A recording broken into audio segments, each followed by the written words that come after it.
네, 안녕하세요. 오늘도 하나님의 말씀을 통해서 주님을 더욱더 아는 그런 귀한 시간이 되기를 바랍니다. 제가 하나님께 먼저 기도드리고 공부를 시작하겠습니다. 위대하시고 거룩하신 하나님 아버지, 우리를 사랑하여 주셔서 감사합니다. 오늘도 말씀을 통하여 은혜를 받기 원하오니 주님께서 우리에게 은혜를 주시고 다 성령님으로 충만하게 해 주시옵소서. 아버지 손에 이 시간을 의탁합니다. 감사드리며 주 예수 그리스도 이름으로 기도했습니다.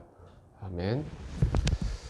자, 오늘 본문은 로마서 11장 말씀입니다. 로마서 11장 오늘은 13절부터 23절까지 말씀을 살펴볼 예정인데요. 제목은 말씀에 나와 있는 그대로 내 직무라는 제목으로 말씀을 전하겠습니다. 자, 오늘 본문 말씀은 사도 바울이 유대인들과 이방인들에 대한 하나님의 경륜에 대해서 말씀을 하고자 하는 것입니다. 경륜이라는 것은 경영방침이죠. 하나님께서 각 시대마다 경영하시는 방식이 있으신데 그 유대인들과 이방인들에 대한 하나님의 경륜에 대해서 말하고 있습니다.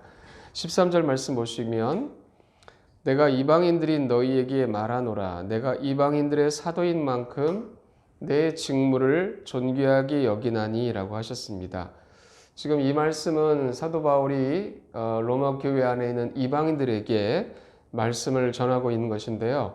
그래서 바울은 내가 이방인들의 사도인 만큼 이라고 말하면서 예수 그리스도께서 자신을 이방인들의 사도로 임명하셨다는 사실을 밝히고 있습니다. 우리가 사도행전 9장 15절 말씀 보시면 다음과 같은 기사가 기록되어 있는데요. 그러나 주께서 그에게 이르시되 내 길로 가라. 그는 이방인들과 왕들과 이스라엘 자손 앞에서 내 이름을 전하기 위해 내가 택한 그릇이니라. 네, 예수님께서 사도 바울을 만나셨고 그를 이방인들의 사도로 임명하셨다는 사실을 볼 수가 있습니다. 바울은 지금 로마 교회에 있는 이방인들에게 바로 그 사실을 말하고 있습니다. 이어서 그는 로마서 11장 13절 하반절에서 내가 이방인들의 사도인 만큼 내 직무를 존귀하게 여기나니 라고 했습니다. 그는 자신이 예수님으로부터 이방인들의 사도로 임명을 받았다라는 그 직무를 존귀하게 여긴다라고 말하고 있습니다. 예수님께서는 그 바울에게 그 직무를 주셨던 것이고 그뿐만 아니라 그 직무를 수행할 수 있는 능력도 주셨습니다. 디모데전서 1장 12절 말씀 보시면 나를 능력 있게 하신 그리스도 예수 우리 주께 내가 감사를 드리나니 이는 그분께서 나를 신실한 자로 여기사 내게 사역을 맡기셨기 때문이라 라고 하셨습니다. 네, 이 말씀에서 사도 바울은 자신에게 주님이 사역을 맡기셨을 뿐만 아니라 나를 능력 있게 하셨다라고 말하고 있습니다. 주님은 그에게 이방인들의 사도라는 직무를 맡기시고 그것을 할 수 있도록 능력을 주셨다는 사실을 볼 수가 있습니다. 오늘날에도 교회 안에서 주님이 목사와 집사로 세우시는 것을 볼 수가 있고 또 그 일을 할 수 있는 능력을 주시는 분이십니다. 또한 주님께서는 어떤 이들을 선교사로 세우시고 그 일을 할 수 있는 능력을 그에게 주십니다. 또한 주님께서는 구원받은 모든 그리스도인들이 예수 그리스도를 섬길 수 있도록 하기 위해서 여러 가지 일들을 주시고 또한 그 일을 감당할 수 있도록 능력을 주시는 분이십니다. 대표적인 것이 바로 복음을 전하는 것입니다.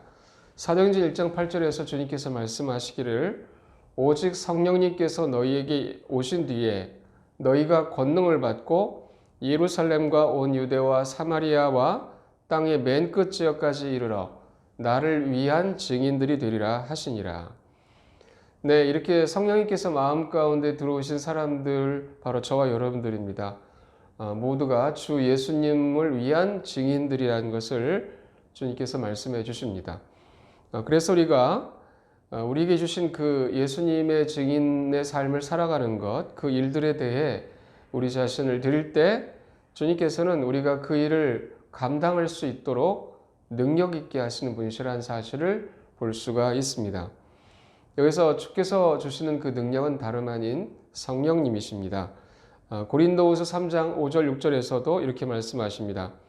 우리는 어떤 일이 우리 자신에게서 난 것으로 생각할 만큼 스스로 능력이 있지 아니하며 우리의 능력은 하나님에게서 나느니라. 그분께서 또한 우리를 새 상속 언약에 유능한 사역자로 삼으시되 글자의 사역자가 아닌 영의 사역자로 삼으셨나니 이는 글자는 주기되 영은 생명을 주기 때문이라. 이렇게 말씀을 하십니다. 자, 이 말씀을 보시면은 우리의 능력은 하나님에게서 난다라는 말씀을 우리가 볼 수가 있습니다. 이처럼 저와 여러분들에게 주어진 일들을 할 수 있게 되는 것은 우리 자신이 아니라 하나님에게서 나는 것입니다. 저와 여러분들의 능력은 바로 우리 안에 거하고 계시는 성령님이신 것입니다. 그러므로 우리가 주님의 일들을 감당할 때에 어떻게 해야 하겠습니까? 주님과 함께 십자가에 못 박혀 죽은 자들임을 믿고 성령님이 하시도록 하며 성령님의 인도하심을 따라가면 그분께서 우리를 능력 가운데 주님의 일을 할 수 있게 해주시는 것입니다. 자, 다시 본문의 말씀으로 돌아가서 로마서 11장 14절을 보시겠습니다. 이것은 어찌하든지 내가 내 살붙인 그들을 자극하여 경쟁하게 함으로 그들 중 얼마를 구원하려 함이라 라고 말씀하고 있습니다. 자, 이 말씀에서 사도 바울은 내 살붙인 그들이라고 하는 사람들이 있습니다. 바로 이스라엘 백성이죠. 사도 바울은 이방인들을 위해서 사역자가 됐다라고 말씀을 하셨는데 이 말씀과 연결되는 것은 자기가 이방인들을 위해서 사역을 해서 이방인들이 무수히 구원을 받고 그들이 살아계신 하나님을 알게 됨으로써 자신의 살붙이 이스라엘 백성을 자극시키는 것입니다. 그래서 경쟁하게 하는 것입니다. 어떤 경쟁입니까? 하나님을 아는 경쟁입니다. 그러나 실제적으로 복음을 믿고 구원받은 이방인들은 하나님의 영광을 아는 사람들입니다. 왜냐하면 그들 속에 하나님의 영광이 들어가 계시기 때문입니다. 반면에 이스라엘 백성은 율법을 따라 육체의 능력으로 하나님을 섬기려고 하고 있기 때문에 그들은 참되게 하나님을 알지 못하는 사람들입니다. 그래서 그들 중에 이런 경쟁 속에 얼마가 이게 잘못됐구나 라고 생각하고 예수 그리스도의 복음으로 돌아설 수가 있는 것입니다. 그래서 구원을 받을 수가 있는 것입니다. 이제 고린도후서 3장 7절에서 10절까지 말씀을 보시면 이러한 대조가 나오고 있습니다. 제가 읽겠습니다. 그러나 돌들에 써서 새긴 사망의 직무에도 영광이 있어서 이스라엘 자손들이 모세의 얼굴의 영광 곧 없어질 영광으로 인해 그의 얼굴을 똑바로 쳐다볼 수 없었거든. 하물며 영의 직무에는 더욱 영광이 있지 아니하겠느냐. 정죄의 직무도 영광이 되거든 의의 직무는 영광이 더욱더 뛰어나니라. 영광스럽게 된 것조차 이 점에서 영광을 받지 못한 것은 더 뛰어난 영광으로 인함이라 했습니다. 자, 사도 바울이 말하고자 하는 것은 지금 율법과 지금 구약과 신약을 대조하고 있습니다. 구약의 율법은 정죄의 직무이고 지금 사도 바울의 신약적 직무는 의의 직무다라고 말하고 있습니다. 그래서 정죄의 직무는 율법에 따라 정죄하지만 의의 직무는 예수님 믿는 사람에게 의를 주십니다. 의롭다 하십니다. 영원한 생명을 주십니다. 그래서 17절과 18절 말씀 보시면 다음과 같이 기록되어 있습니다. 그런데 주께서는 그 영이시니 주의 영께서 계신 곳 거기에는 해방의 자유가 있느니라. 그러나 우리는 다 가리지 않은 얼굴로 거울을 보는 것 같이 주의 영광을 바라보며 같은 형상으로 변화되어 영광에서 영광에 이르렀나니 이것은 곧 주의 영으로 말미암은 것이니라 라고 말씀을 하셨습니다. 이처럼 주 예수님을 믿는 사람들은 주의 영광을 볼 수가 있습니다. 그래서 예수님과 같은 형상으로 변화가 된다고 하십니다. 영광에서 영광에 이른다고 하십니다. 이것이 바로 주의 영으로 말미암은 것이다 라고 말씀하십니다. 이렇게 신약의 영광은 구약과 비교할 수가 없습니다. 그래서 이러한 것을 통해서 이스라엘 사람들을 자극을 시켜서 이거 잘못됐구나라고 생각하게 하여 얼마가 구원을 받을 수 있게 한다는 것입니다. 다시 본문의 말씀으로 돌아가서 로마서 11장 15절을 보시겠습니다. 그들을 버리는 것이 세상을 화해시키는 것이 되거든 그들을 받아들이는 것이 죽은 자들로부터 살아나는 것이 아니면 무엇이겠느냐라고 합니다. 네, 이스라엘 백성에 대해서 계속해서 바울이 말하고 있는데요. 자, 그들이 버려짐을 받았다라고 했는데요. 그것은 바로 그들이 예수 그리스도를 공개적으로 거절했기 때문입니다. 다시 말해서 은혜를 거절한 것입니다. 그래서 은혜로부터 버림을 받았다는 뜻입니다. 갈라디아서 5장 4절 말씀 보시면 너희 중에 누구든지 율법에 의해 의롭다고 인정받은 자에게는 그리스도께서 아무런 효력이 없고 너희는 은혜에서 떨어져 나갔느니라 라고 하셨습니다. 자, 은혜에서 떨어져 나가는 일이 있습니다. 예수님을 안 믿고 율법을 의존하면 그리스도의 은혜에서 떨어져 나가는 것입니다. 그래서 이스라엘 백성이 버림을 받았다는 것은 그들이 메시아이신 예수 그리스도를 거절했기 때문에 은혜로부터 버림을 받았다는 뜻입니다. 그런데 그들이 버림받은 그것이 세상을 화해시키는 것이 되었습니다. 왜냐하면 복음이 이방인들에게 전해지게 됐기 때문입니다. 이방인들이 주 예수님을 믿었고 그들이 구원을 받게 되었습니다. 그런데 15절 하반절에서 다음과 같은 말씀이 기록되어 있습니다. 그들을 받아들이는 것이 죽은 자들로부터 살아나는 것이 아니면 무엇이겠느냐. 자, 이 말씀에서 유대인들이 주 예수님을 받아들인다면 이것은 어떤 일입니까? 죽었다가 살아나는 것입니다. 자, 이 말씀은 유대인들에게 복음을 전하고자 하는 사도 바울의 그러한 열망을 보여주고 있는 것이고 또 바울을 통해서 일하시는 예수님의 열망을 볼 수가 있는 것입니다. 주님께서는 여전히 그들을 부르고 계십니다. 호세아서 14장 1절과 2절 말씀 보시면 주님께서 다음과 같이 말씀을 하십니다. 오 이스라엘아 주 내 하나님께 돌아오라. 내가 내 불법으로 말미암아 넘어졌느니라. 너희는 말씀들을 가지고 주께로 돌아서서 그분께 이르기를 모든 불법을 제거하시고 은혜롭게 우리를 받아주소서. 우리도 그와 같이 우리 입술의 송아지로 보답하리이다 라고 합니다. 말씀하셨습니다. 하나님께서 호세아 대언자를 통해서 뭐라고 말씀하셨습니까? 오 이스라엘아 주 내 하나님께 돌아오라. 바로 하나님께서는 지금도 여전히 이스라엘 사람들을 부르고 계시는 것입니다. 이사야서 49장 14절과 15절에서도 말씀하십니다.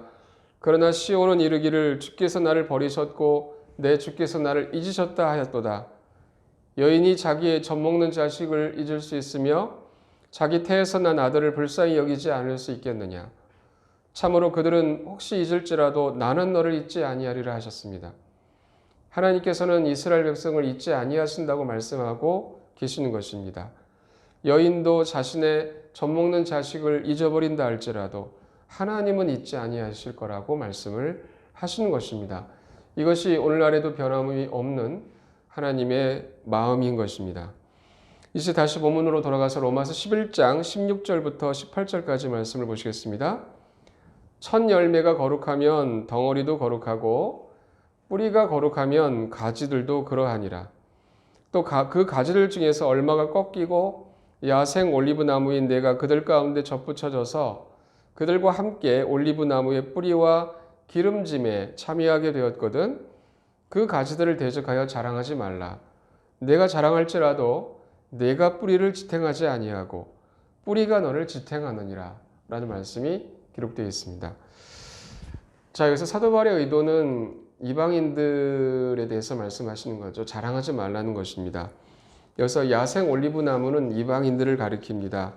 그들이 올리브 나무이신 주 예수님을 믿었기 때문에 그분께 접붙여진 것입니다.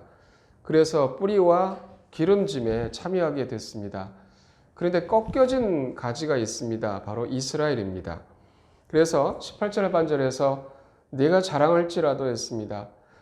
이 말씀의 의미는 이방인들이 은혜로 구원을 받았지만 이스라엘 백성은 구원받지 못한 상태로 많은 사람들이 남아있는 것을 보고 이방인들이 스스로를 자랑하는 것입니다.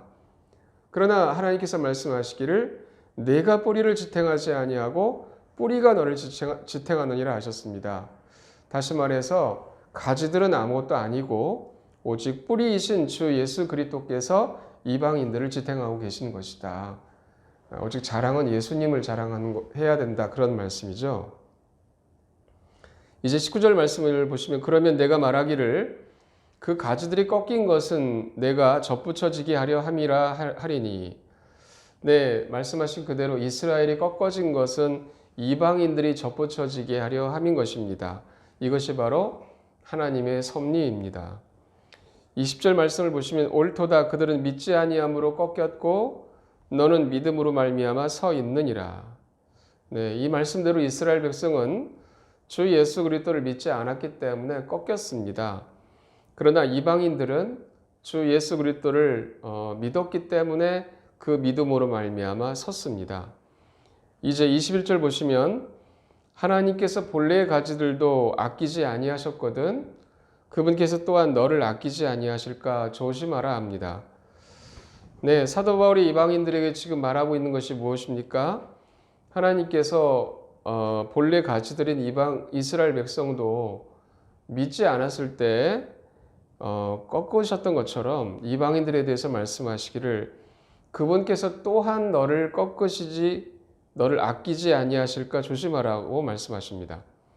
22절에서 그러므로 하나님의 선하심과 엄하심을 보라. 넘어진 자들에게는 엄하심이 있으나 내가 그분의 선하심 안에 거하면 너를 향해서는 선하심이 있으리라. 그렇지 않으면 너도 잘려나가리라 라고 말씀하십니다. 자, 우리는 한 번 구원받으면 영원히 구원을 받는다는 진리를 알고 있습니다.